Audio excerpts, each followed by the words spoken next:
오늘 아침 일라디오.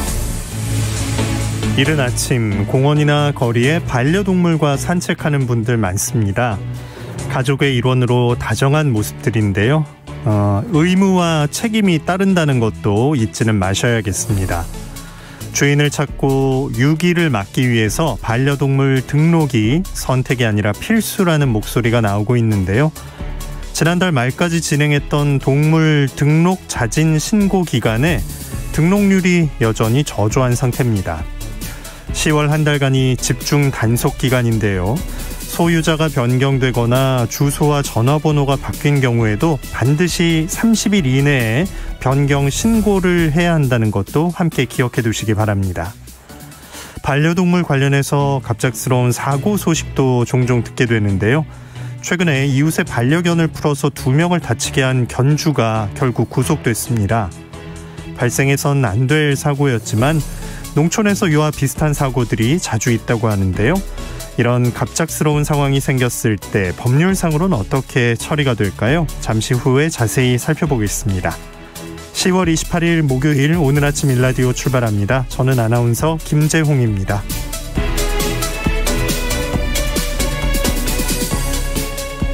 오늘 아침 일라디오 여러분과 함께 만들어가는 시간입니다. 유튜브에서 KBS 일라디오 공식 채널을 검색하시면 채팅창 참여하실 수 있고요. 생방송을 보고 들으면서 함께 하실 수 있습니다. 오늘 벌써 목요일이네요. 새농퀴 마지막 힌트가 나가는 날입니다. 잘 들어보시고요. 정답 보내주시면 되는데요. 단문 50원, 장문 100원 드는 유료 문자 샵 9730으로 보내주시기 바랍니다. 퀴즈 정답 맞춰주신 분들 가운데 20분께 선물 드리는데요.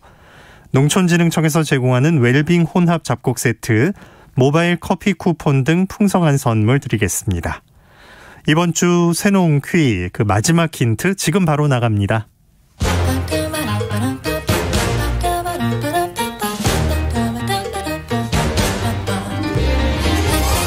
우리 땅, 우리 바다에서 자란 맛있고 건강한 우리 농수산물을 알아맞히는 세상의 모든 농수산물 퀴즈 새농퀴. 안녕하세요. 퀴즈 내는 성우 송기원입니다. 이것의 이름 땡땡어입니다. 말 그대로 풀이하면 까마귀 잡아먹는 도적이라는 한자어에서 유래했다는 이야기도 있는데요. 옛 문헌에서는 이름의 유래에 대해 이렇게 설명하고 있습니다. 이것이 죽은 척하고 물 위에 떠 있다가 이것을 보고 달려드는 까마귀를 다리로 감아서 물속으로 끌고 들어가 버렸다고 하죠. 그래서 그 모습을 보고 이름이 붙여졌다고 전해집니다. 또 십초어라고 부른다고도 하죠. 쫄깃쫄깃한 식감이 일품인 어류, 울릉도와 속초 근해에서 가장 많이 잡히는 이름이 3글자인 이것은 무엇일까요? 정답 아시는 분들은 단문 50원, 장문 100원이 드는 유료 문자 샵 9730으로 보내주세요. 20분께 행운의 선물 드리겠습니다. I hear them every day. The rhythms in the canyons that'll never fade away. 유익한 정보와 살아있는 이야기가 있습니다. KBS 오늘 아침 일라디오.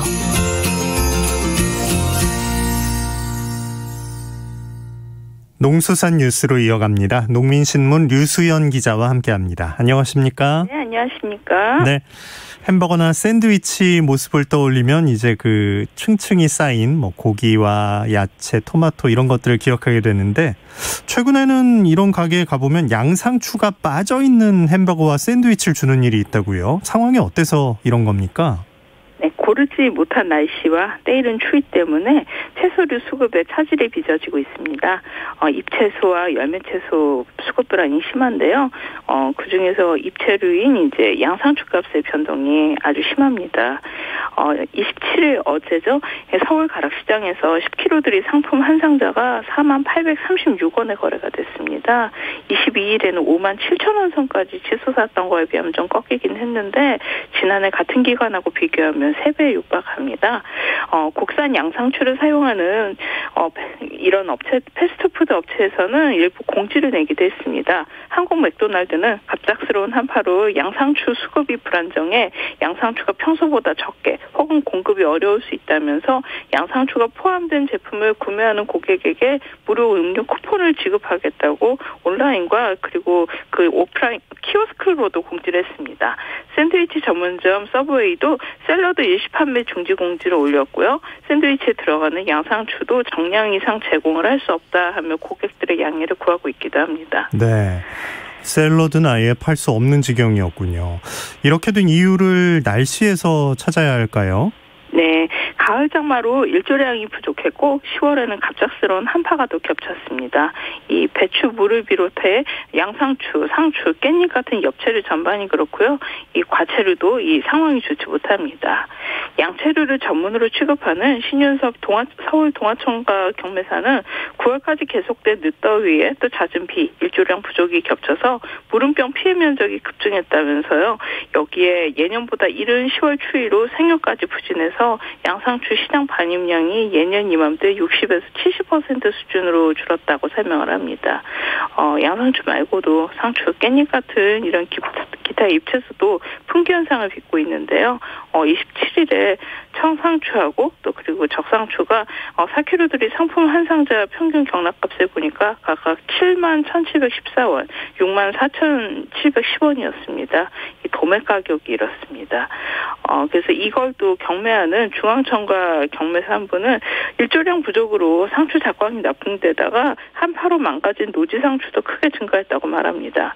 경락값이 이렇게 이례적으로 오른 데는 산지에서 직접 상추를 납품받던 업체들이 가락시장에서 물량을 구하기 때문에 생긴 현상도 있다고 전합니다. 네. 잎채소가 특히 타격을 입었는데 다른 열매채소, 과채류는 괜찮은가요? 어떻습니까? 네, 오이나 애호박 같은 과채류도 출하량이 크게 줄어서 이 강세를 띠고 있습니다. 27일에 백다다기 오이의 평균 경락값은 100개들이 상품 한 상자가 5만 794원입니다. 25일에는 9만 267원까지 치솟았습니다. 평년 10월 평균보다 거의 42% 정도 높은 가격이라고 합니다. 네. 예, 그리고 애호박 20개들이 상품 한 상자도 34,995원으로 이 또 평년 10월 가격보다 153% 높았습니다. 이런 강세는 가을 내내 일조량이 적은 날씨 때문에 이 오이 애호박의 이 병이 증가했고 그리고 또 기온이 떨어지면서 이 썩기 시작했기 때문입니다. 네. 조금 가격이 내려오긴 했는데 그래도 이게 걱정스러운 수준이잖아요. 사태가 언제쯤 진정될까요? 네, 당분간 어려울 듯합니다.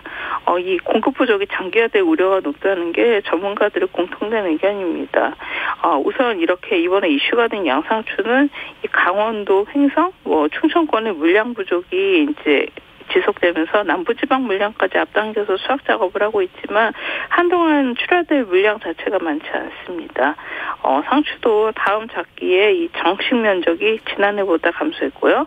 이제 위드 코로나로 인해서 이제 소비가 곧 살아날 전망이라서 다음 달에도 일단 강세를 이어갈 것 같습니다. 네. 예, 오이하고 애호박도 11월 중순 이후 경남 그리고 전남권에서 이 다음 작기에 나오는 오이 애호박 출하를 이제 보고 있긴 한데 일조량 부족과 병해가 역시 지속되면서 그 충청권의 수확이 계속 감소해서 출하량이 예년 이맘때보다 적겠구나 하고 이렇게 예상을 하고 있습니다. 예.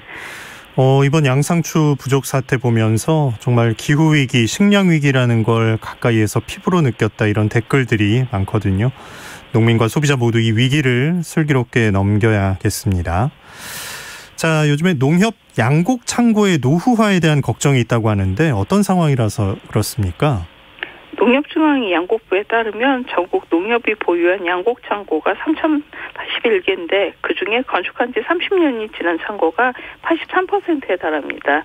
반면 이제 10년이 안 된 창고는 5% 정도로 아주 적습니다.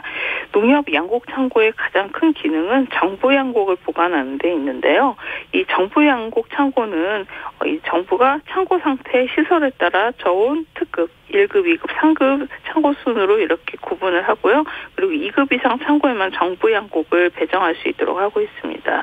이제 현재 전국적으로 이 2,400여 개가 농협 양곡 창고가 이 정부 양곡 창고로 쓰이고 있는데요. 그중 2,250여 개가 1급 창고이긴 한데 30년이 넘은 창고들이 많다 보니 몇 년 이내에 2급 이하로 강등될 가능성이 높습니다. 네, 시간이 흐르면서 이제 자연스럽게 다가올 일이라서 이제 준비를 해야 할 것 같은데 이게 창고가 오래되면 어떤 문제가 발생할 수 있나요? 네, 가장 큰 문제는 역시 미질 저하입니다.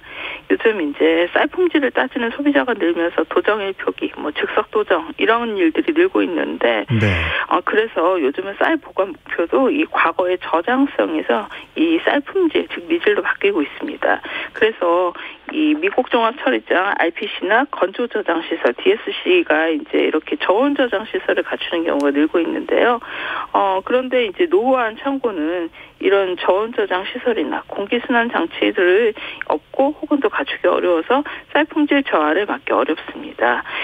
이제 이 전남 지역이 대표적인데 전남 장흥 전남진 쌀 조합 공동사업법인 대표는 쌀 품질을 유지하고 감모율을 줄이려면 저장 창고 내부의 온습도를 연중 일정하게 유지를 해야 되는데 오래된 창고는 여름에 뜨겁고 장마철엔 습해져서 기능을 제대로 못하는 경우가 많다고 말을 합니다. 네. 예, 그리고 저장 기능도 매우 떨어지는데 전국적으로 이 정부 양곡 창고 중 농협 창고 50는 이제 숫자로만 보면 58%인데 실제 보관 능력이 떨어져서 이 39% 정도밖에 수용을 못하고 있습니다.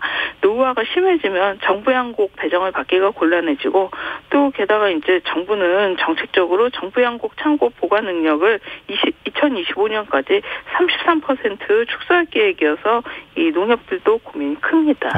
그렇군요. 현장에선 이 사태 어떻게 보고 있나요? 네, 특히 양곡 창고 노후화가 심각한 전남 지역을 중심으로 이런 이제 시설 현대화를 좀 빨리 해야 된다 하는 목소리가 높습니다.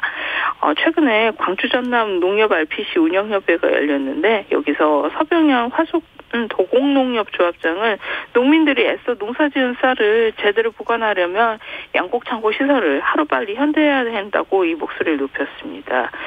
이런 이제 상황의 심각성을 인지한 전남 일부 지역도 있는데 지자체하고 농협이 힘을 합쳤습니다. 해남군이 대표적인데요. 군이 보조금 40%를 지원해서 해남농협 등 지역 내 3개 농협이 올해 안에 이제 특급 창고를 신설을 합니다. 장승영 해남농협조합장은 고품질 쌀 생산을 하려고 농민들이 품종부터 물관리 방제까지 모든 과정을 철저히 관리하고 있는데 창고 때문에 쌀 품질이 저하된다는 건 말이 안 된다. 네. 그러면서 이제 지역 쌀의 고품질화, 농가소득 증대를 위해서 양곡 창고 현대화가 절실하다는데 지자체, 농협이 이제 뜻을 같이 했고 이제 이런 결과를 낳았다고 말을 합니다.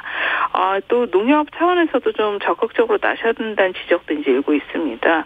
이 조기영 전남농협지역본부 양곡자재단장은 양곡 창고 수요는 계속 줄고 최신 시설에 대한 수요는 높아지고 있다. 이런 현실에 걸맞게 노후한 창고 매각 등을 통해서 일단 좀 재원을 확충하고 현대화한 창고를 신축 혹은 개축하는 방향으로 이 사업을 진행해야겠다 이렇게 말하고 있습니다. 네, 농수산뉴스 농민신문 유수연 기자였습니다. 고맙습니다. 네, 감사합니다.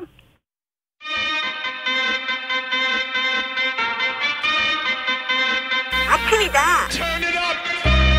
활기찬 하루를 여는 오늘 아침 1라디오 건강한 아침 습관. 안녕하세요. 오늘 아침 힐링타임. 저는 필라테스 하는 방송인 양정원입니다. 오늘은 기지개를 활짝 펴볼까요? 양팔을 머리 위로 들어 올려 깍지를 끼시고요. 여의치 않은 분은 한 팔만 들어 올린 후 위로 힘껏 뻗어주세요.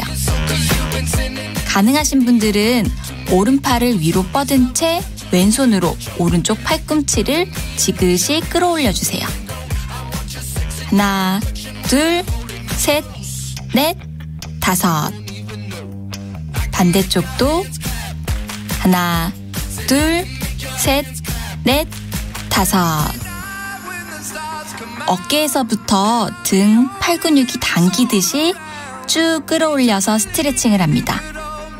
가능하시면 5초간 3회씩 반복해주세요. 오늘도 여러분의 건강한 하루를 응원합니다. 저는 양필라 양정원이었습니다.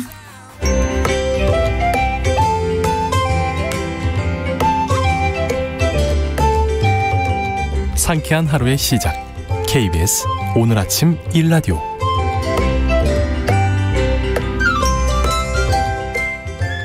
농어촌에서 발생할 수 있는 법적 분쟁 상황을 보다 현명하고 지혜롭게 대처할 수 있는 방법 배워봅니다. 우리 동네 박변홍사, 법률사무소 한아름의 박형윤 변호사와 함께합니다. 안녕하십니까? 안녕하세요. 네, 이제 이쪽도 단풍이 조금씩 짙어지고 있는데 변호사님 계신 곳 가을 풍경은 어떤가요? 지금 거의 이제 벼가 베어진 상태고요. 이제 그 추억 소매를 하거나 아니면은 지금 이제 방아찌 있는 그런 풍경들을 많이 볼 수가 있고요. 조금 벼가 베지지 않은 남은 곳들은 좀 아침 이슬 때문에 좀 오후가 되면 벼를 또 베고 있습니다. 네. 변호사님도 수확을 마치셨다고 들었는데 추수 다음엔 어떤 작업들이 기다리고 있나요? 이제 벼를 뱄으니까는요, 김장 대추, 김장무, 이런 것들을 잘 기르고 있고요. 그리고 저는 이제 이번 주 토요일 날 햅쌀 방아를 찌을 예정이거든요. 네. 그래서 아마 이번 주 주말부터는 햅쌀로 밥을 해 먹을 수 있습니다. 아유, 네. 지난주에 추수한 목돈을 노린 사기꾼들이 접근한다는 내용 전해드렸었는데, 네. 오늘도 조금 좋진 않은 상황입니다. 이제 개가 등장을 하는데, 변호사님도 반려동물 키우시나요? 저도 이제 그 시골집에 백구가 한 마리 있고요. 시골에서는 아무래도 집을 이제 지키는 그 강아지들이 한 마리씩 거의 대부분 있는 상황이고, 근데 이제 이게 사람이 많지가 않고 옛날부터 그냥 풀어놓고 키우다 보니까 이 도시처럼 반려견을 이렇게 꼼꼼하게 관리하고 그러지 않거든요. 네. 그러다 보니까 상당히 사고가 많이 나고 있습니다. 네. 오늘의 사례 그러면 상황으로 들어보고 이야기 나누겠습니다. 네.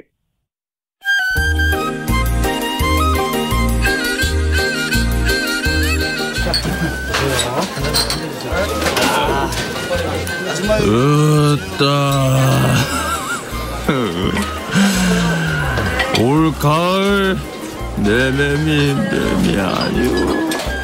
아이고 쓰리구만. 이놈의 100원이 도대체 어디 간겨? 이 친구야 왼수야. 추수한 돈, 내 돈 5천 몽땅 가지고 어디로 도망간겨? 100원이 잡히기만 해봐. 아이고. 으다, 이게 니기요? 철봉이 아닌가? 환전 혔구만. 이게 니기요? 조롱이 아니야. 이 조롱이 자네를 보니 이 100원이 그 왼수가 또 생각나네. 됐다, 철봉이 나가 소식은 들었어. 우리 동창 100원이가 추수원 돈 몽땅 톡 들어갔다면서? 속이 아니겠어. 어쩌을까? 나가. 맴이 찢어지는구만. 철봉이 니가 원체 좀 착하자뇨. 어쩌을까? 근데 좀 잘 효제 그렸어. 마누라도 난리 났을 낀데 괜찮은겨? 난리나 부르지. 철봉에나 매달리라고. 맨정신에는 집에 가기 힘들어. 아니 근데 어쩌다가 홀랑 넘어간겨? 1년 농사가 웬 말이오? 그래도 나는 좀 사람 보는 눈은 있자뇨. 100원이 착 보니 그 뺀지런이 좀 그렇구만. 안 보이던가? 철봉이 자네 철봉도 잘하고 사람도 좋은디 나이를 헛 먹었어. 어쩌을까? 아따 듣자 허니. 조롱이 니게 편이야. 그래? 나 사람 보는 눈 없어. 네가 도와준 게 있는가? 사람을 조롱해도 유분수지. 네가 친구야 왼수야. 아니요. 나야 완전하게 너희 편이지. 에메 사기 당하더면 아주 사람이 예민해졌어야. 릴렉스 나 간단게.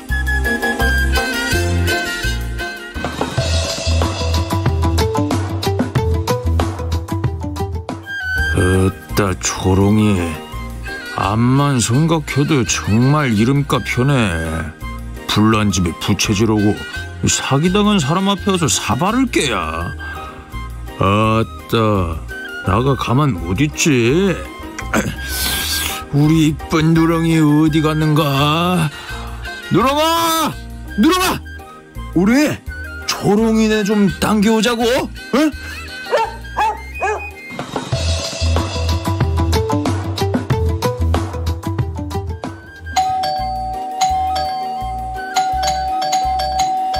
조롱이 있는가? 조롱이! 누르가! 어메 이게 누구야? 철봉이 우리 집엔 어쩐 일이? 물어! 어메! 아이고! 우체부 아저씨 저 언제 왔냐? 아저씨 피해요? 저 개한테 물려서 피나요. 어미 병원 가요.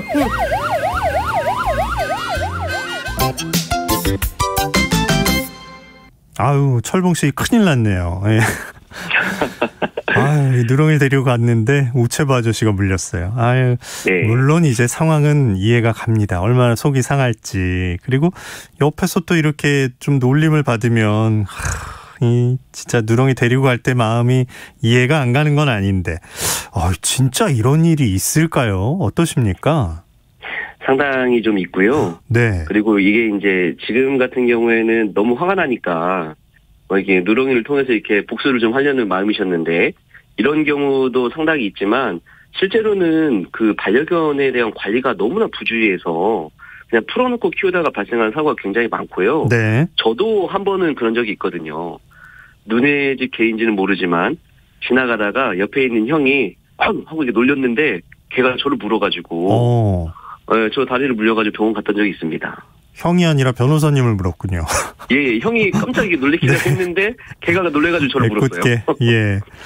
자, 근데 오늘 상황에 좀 집중을 해보면 이 놀림당한 거에 진짜 복수하는 마음으로 누렁이를 일부러 데려가서 이제 상해가 생겨난 거잖아요. 어떻게 그렇죠. 법적으로 어떻게 되는 건가요?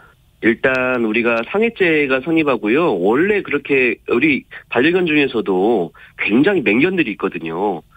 이런 맹견들은 뭐 특수상해죄까지 처벌받을 가능성이 높아 보이고요. 네. 그리고 이제 우리가 동물보호법에 또 이런 규정들이 있거든요. 관리를 잘못했을 때, 관리를 잘못해가지고 사람을 다치게 하거나 사망하게 했을 때 이렇게 또 처벌하는 죄가 있어요. 예. 예, 동물보호법 위반죄도 문제가 될 수 있을 것 같습니다. 한 가지가 아니라 두 가지가 이제 걸리게 되는군요. 네. 우체부 아저씨는 그 자리에 진짜 우연히 계셨던 건데 이거는 이제 어떻게 되는 건가요?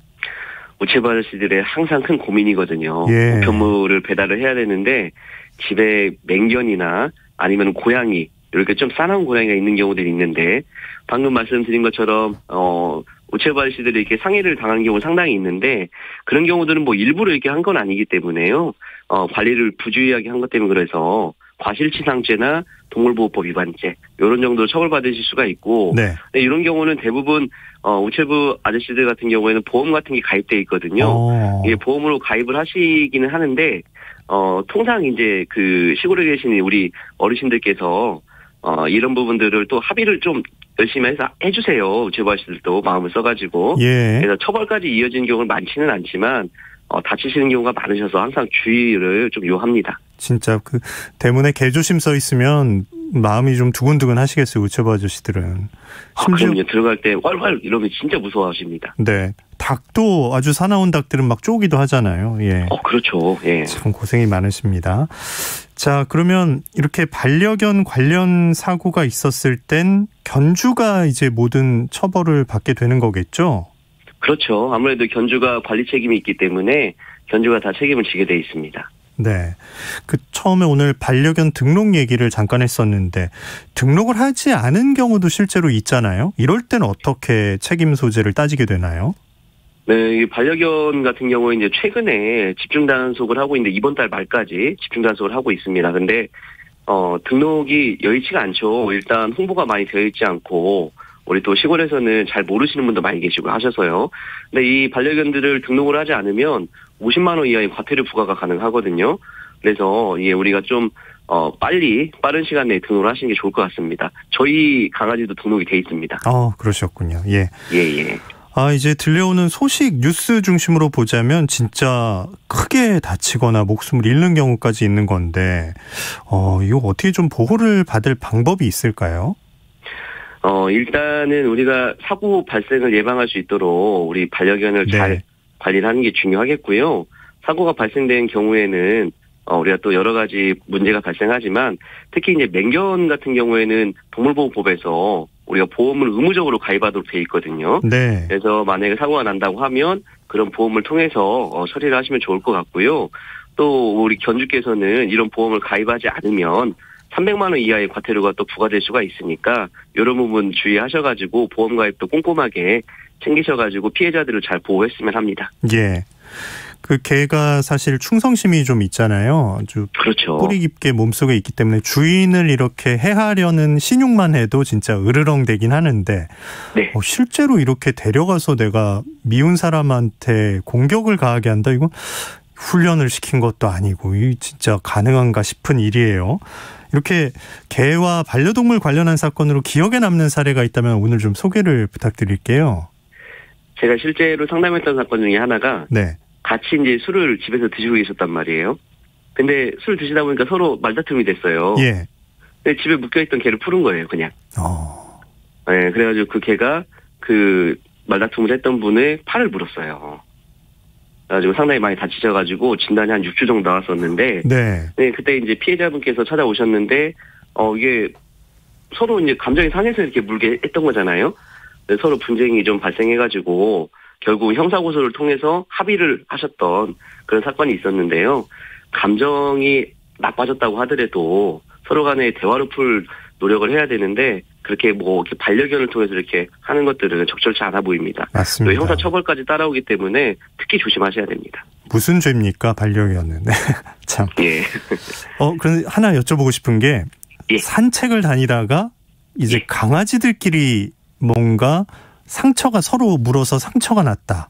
이럴 때는 견주들은 어떻게 처리를 해야 되나요? 견주들 같은 경우에는 그 서로 간에 상처가 발생했을 때 누가 원인 제공을 했는가가 관건이거든요. 예. 왜냐하면 원래 이제 우리가 산책을 할 때도 관리 방법들이 목줄 매야 되고 이런 것들이 있는데 목줄을 매지 않았다. 그럼 매지 않은 쪽이 과실이 더 큰 거거든요. 네. 예, 그런 관리 의무사항 위반에 따라서 서로 간에 반려견 치료 비용이나 이런 것들을 부담을 해야 되는 또 법률적인 관계가 나오거든요. 그래서 산책을 하실 때도 목줄도 하시고 특히 이제 맹견 같은 경우는 입마개 같은 것도 해야 되거든요. 이런 주의 방법들을 좀 잘 지키셨으면 합니다. 네, 맹견은 따로 또 다 그게 보험도 드셔야 되고 관리하는 그 규칙이 있으니까 그거 꼭 지켜서 함께 생활하셔야겠습니다. 자, 오늘 언제 어디서나 일어날 수 있는 반려동물 관련 사건에 대한 얘기 들어봤는데요. 끝으로 현명하게 대처하는 방법 전해주시죠. 항상 우리가 법에서 준수하라고 하고 있는 관리 방법들이 있거든요. 이런 부분들을 항상 주의를 해주시고요. 특히 우리가 사람이 많은 곳이나 반려견들이 많은 곳에서는 더욱더 조심하시는 게 가장 현명한 예방법이지 않을까 싶습니다. 네, 우리 동네 박변홍사 박형윤 변호사였습니다. 고맙습니다. 감사합니다. 자, 6624님 문자 주셨네요. 반려견 데리고 다니는 분들께 부탁드립니다. 목줄 짧게 하고 다니면 좋겠습니다 하셨고요. 게시판으로 별이님, 저는 강아지 등록했고 조심해서 산책하고 있습니다 하셨습니다. 자, 날씨 어떤지 알아보겠습니다. 어제 미세먼지로 답답하셨을 텐데요. 올가을 첫 초미세먼지는 다행히 밤사이에 북서풍에 밀려서 모두 해소될 전망입니다. 오늘 맑고 쾌청한 하늘이 펼쳐지겠고요. 이달 말까지도 비교적 청정한 대기 상태가 유지되겠습니다. 오늘 먼지 걱정은 없는데 아침까지 내륙 곳곳에 짙은 안개가 끼는 곳이 있습니다. 아침 기온은 어제보다 공기가 찹니다. 어제보다 2도에서 많게는 8도가량 낮은데요. 낮 기온은 서울이 20도, 광주는 21도, 부산 22도로 오히려 예년보다 2, 3도 정도 높겠습니다. 내일까지 제주도와 동해안에는 너울성 파도가 높게 일겠습니다. 해안가에서 사고 없도록 유의해 주시기 바랍니다. 오늘 아침 일라디오 함께하고 계십니다. 지금 시각은 6시 45분 향해 가고 있습니다.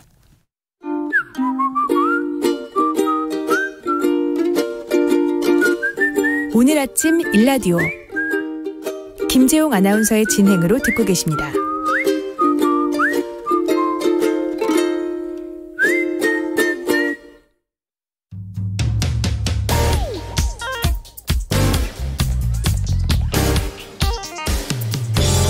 오늘 아침 뉴스 브리핑 정상근 기자와 함께합니다. 안녕하십니까? 네, 안녕하십니까? 네, 코로나19 상황은 어떻습니까? 네, 어제 발표된 코로나19 신규 확진자 수가 1,952명이 나왔습니다. 그 전날보다 무려 680명 넘게 늘었고요. 일주일 전과 비교해도 380명 정도 많습니다.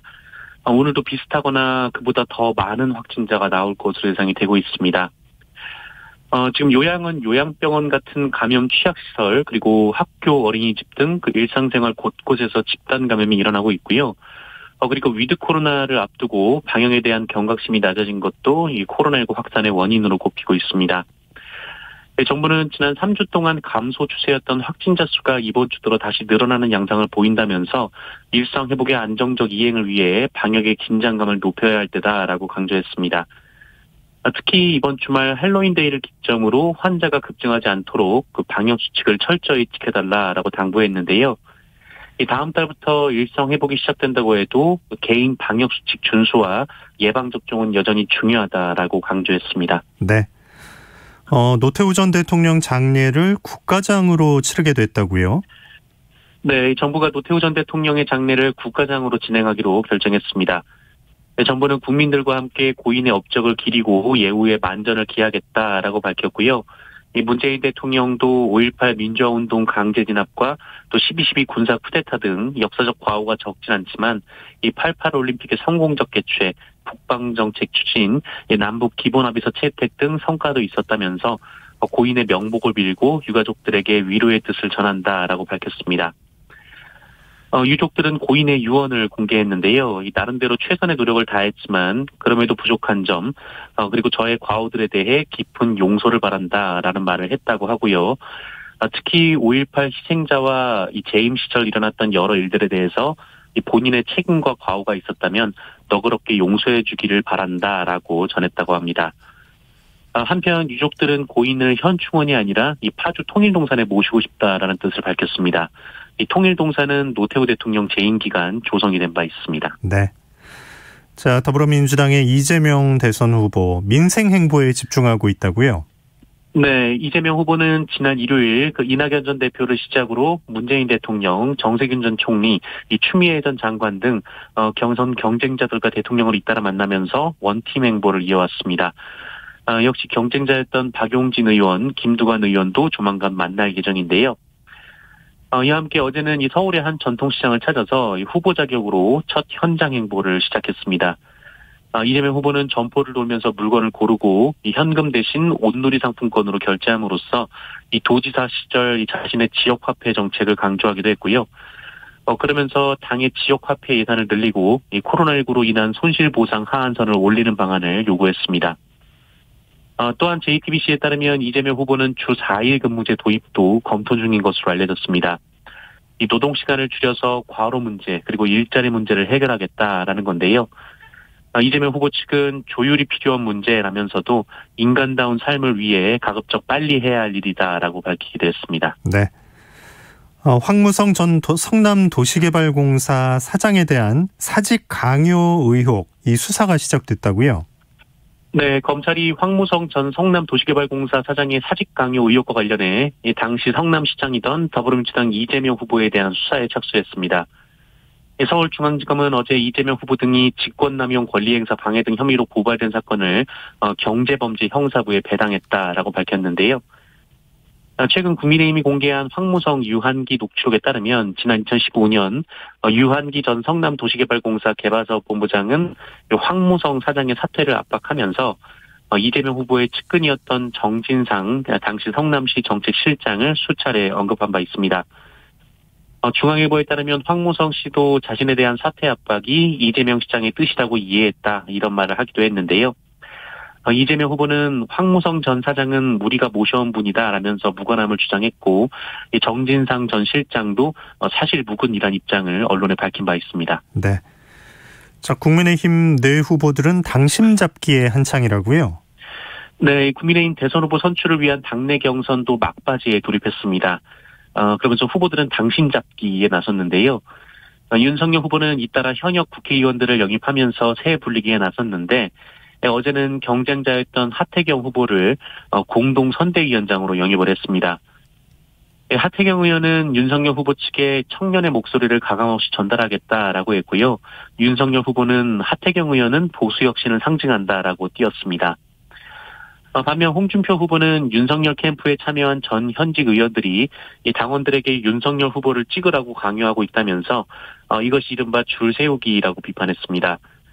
어제 토론회에서 윤석열 후보가 홍준표 후보 근처에는 사람이 없다라며 리더십을 문제 삼았는데 이에 홍준표 후보는 윤석열 후보 진영에 가 계시는 분들은 구태 기득권 정치의 전형이다라고 맞받았습니다.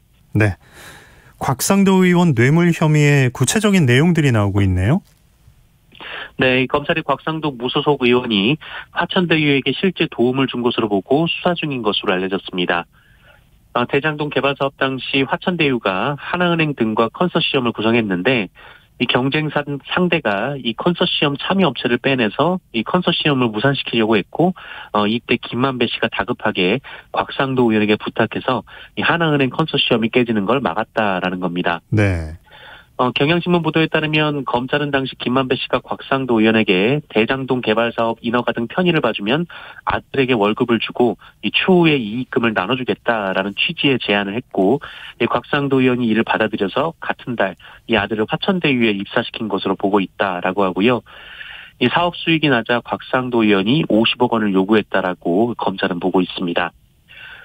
그러나 곽상도 의원 측은 그런 부탁을 받은 적도 없고 도운 적도 없다라고 했고요. 이 검찰이 주장하는 시점이 2015년인데 그때는 본인이 법률구조공단 이사장 재직 시절이었기 때문에 대장동 인허가와 무관했다라면서 사실 무근이라는 입장을 밝혔습니다. 네. 스토킹 처벌법이 시행됐는데 첫 구속자가 나왔다고요? 네, 이 전 직장 여성 동료를 사무실 앞까지 찾아가서 만나달라라고 요구하고 지속적으로 문자 메시지를 보내며 괴롭힌 20대 남성이 어제 구속이 됐습니다. 그동안 경범죄로 다루던 스토킹을 중대한 범죄로 보고 엄벌하는 스토킹 처벌법이 지난 21일부터 시행이 됐는데 이후 처음으로 구속된 사례입니다. 경찰은 이 남성이 여성에게 지속적으로 연락하고 사무실 앞에 찾아가 서성거리는 등 이 불안감을 조성했다라고 봤고요. 스토킹 처벌의 핵심 요건인 지속성과 반복성을 충족했다라고 봤습니다. 또한 제주도에서는 헤어진 여자친구가 만나주지 않는다며 이틀간 10통 넘게 전화해서 욕설을 하고 또 여러 차례 협박 문자를 보낸 50대 남성이 그리고 서울에서는 8년간 교제한 여성과 헤어진 후 만나주지 않는다라는 이유로 집 문을 발로 차고 또 여러 차례 연락을 시도한 60대 남성이 이 스토킹 처벌법으로 수사를 받고 있는 등 이 법이 시행되고 지난 25일까지 이 불과 닷새 만에 관련 신고가 전국에서 무려 451건이나 접수가 됐다고 합니다. 네, 이렇게 많았었군요. 네. 한편 전과 35번 남성이 전자발찌를 끊고 잠적했다고요? 네, 이 전자발찌를 끊고 도주한 60대 남성을 붙잡기 위해 경찰이 추적에 나섰습니다. 이 남성은 미성년자 성폭행 등 전과만 35범인 것으로 알려졌는데요. 경남경찰청에 따르면 이 남성은 지난 25일 오후 10시에서 11시쯤 경북 고령에서 자신의 차를 타고 이동해 다음날 새벽 2시 55분쯤 전남 순천에서 전자발찌를 끊고 사라졌습니다.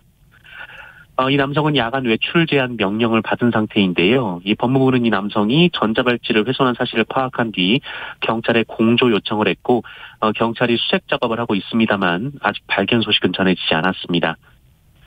결국 법무부는 이 남성의 사진을 공개하면서 공개 수배에 나섰습니다. 이 남성은 키 165cm의 마른 체형으로 도주 당시 검은 정장에 분홍 셔츠를 입고 있었습니다. 다만 신상 공개 지침에 따라 이름은 공개되지 않았습니다. 네. 일산대교 통행료가 이제 없다고요? 네, 이 경기도 김포시와 고양시를 연결하는 일산대교가 어제 낮 12시부터 무료 운영을 시작했습니다.